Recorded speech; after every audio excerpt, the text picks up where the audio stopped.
Velkommen til. I dag skal vi se på noget ret grundlæggende. Hvordan snakker dine celler egentlig sammen? Altså, hvordan opfanger de signaler udefra, hormoner, næringsstoffer, og hvordan ved de, hvad de så skal gøre?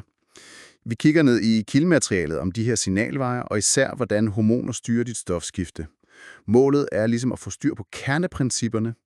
Hvordan virker de her signalkæder, specielt for insulin, og hvordan spiller kroppens energisystemer sammen, om du lige har spist eller ude at løbe. Okay, lad os dykke ned i det. Præcis. Og det er jo fascinerende, hvordan et signal uden for cellen, altså et lille molekyle, kan blive oversat til en helt specifik handling inde i cellen. Tænk på præcisionen. Cellen skal jo reagere rigtigt. Kilderne peger på, at de her systemer er utrolig følsomme. Der skal tit kun få molekyler til. Okay, lad os starte med en type modtager, som kilderne virkelig fremhæver. De her G-protein-koblede receptorer. GPCR. De beskrives lidt som avancerede dørklokker på cellens overflade. Ja, det er et godt billede. De sidder i membranen og venter, når det rigtige signal, lad os sige adrenalin, binder på ydersiden, så ændrer receptoren form. Okay. Og den formændring vækker så protein på indersiden, det her G-protein. Man kan tænke på G-proteinet som en slags intern kontakt, der bliver tændt. Den bytter et slukket molekyle, GDP, ud med et tændt GTP. Tændt, ja. Og det tændte G-protein, det suser så hen og aktiverer et enzym i nærheden, for eksempel adenylincyklase. Og her sker der noget ret smart, som kilderne kalder signalforstærkning, ikke? Lige præcis. Fordi det her enzym, adenylylcyklasen, det laver så en hel masse små signalmolekyler inde i cellen CAMP. Så et adrenalin udenfor kan blive til tusindvis af CAMP indeni. Det er da effektivt. Ja, smaddereffektivt. CAMP er en second messenger, en intern alarm, der spreder sig hurtigt. Og CAMP aktiverer så et andet vigtigt enzym, proteinkinase A, PKA. PKA, ja.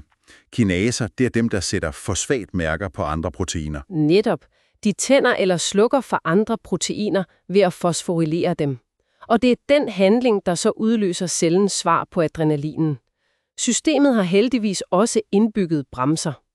G-proteinet slukker sig selv igen, og receptoren kan gøres ufølsom for en stund. Okay, så det var en måde via GPCR. Men hvad så med hormoner som insulin? Kilderne nævner en anden type receptor.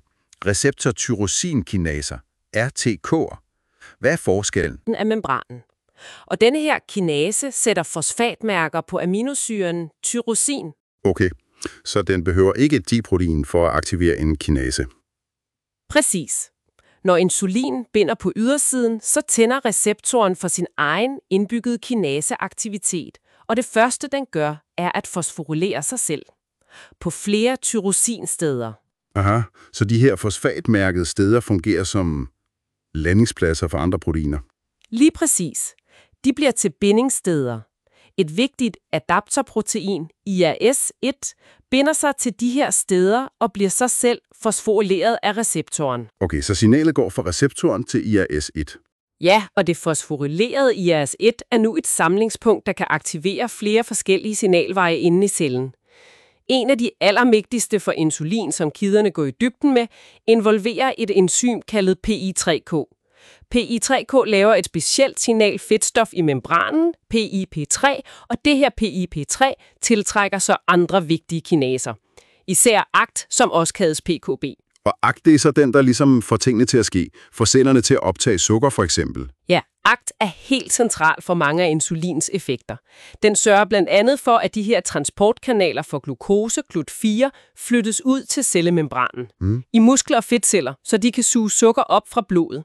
ACT fremmer også lagring af glukose som glykogen i lever og muskler. Det interessante er jo, hvordan begge systemer, GPCR og RTK, bruger de her kaskader til at forstærke signalet gevaldigt. Og de kan styre mange processer på én gang. Okay, lad os prøve at zoome lidt ud. Hvordan bruges alt det her så til at styre kroppens samlede energibalance? Kilderne fokuserer meget på samspillet mellem insulin og glukagon. Ja, så efter et måltid stiger dit blodsukker. Det får bugspytkirtlen til at frigive insulin, og insulin bruger så RTK-vejen, vi lige talte om, til at sende besked til lever, muskler og fedtvæv gemt på energien. Leje og glukose er fedt. Præcis. Glukose bliver til glykogen, og overskydende energi kan blive til fedt. Men hvad sker der så, når der er gået et stykke tid, og blodsukkeret begynder at falde igen? Mellem måltider for eksempel. Så skifter kroppen gear. Nu frigiver bugspytkirtlen et andet hormon, glukagon. Og glukagon virker primært på leveren. Og her bruger den faktisk GPCR-CAMP-PKA-systemet, altså den første type signalvej, vi snakkede om. Nå, okay. Så den bruger den anden mekanisme. Ja, glukagon via GGCR giver leveren besked på det modsatte af insulin. Frigiv energi. Leveren begynder at nedbryde sit glykogenlejr til glukose og sender det ud i blodet. Den laver også ny glukose, det hedder gluconeogenese. For at holde blodsukkeret oppe, især for hjernen vel. Lige præcis. Hjernen er meget afhængig af glukose. Samtidig sørger glukagon og også andre hormoner som adrenalin under stress for at mobilisere fedt fra fedtdepoterne. Det kan så bruges som brændstof af andre væv. Det er jo et utroligt elegant system, hvordan cellerne via de her forskellige signalkaskader, GPCR og RTK, lytter til hormoner som insulin og glukagon, og så styrer hele kroppens flow af energi, lejring versus frigivelse. Ja, utroligt finjusteret. Og kilderne understreger jo netop, hvor galt det kan gå, når den her kommunikation fejler, som ved insulinresistens ved type 2-diabetes. Der lytter cellerne ikke ordentligt til insulin længere, og så kommer hele systemet ud af balance. Det viser virkelig, hvor vigtig den her præcision er. Helt bestemt. Her til sidst, så er der lige en tanke til dig, der lytter. Kilderne nævner kort, at dit fedtvæv faktisk ikke bare er et passivt lager. Det er også et organ, der selv laver hormoner. De her adipokiner, som for eksempel leptin, der signalerer mæthed.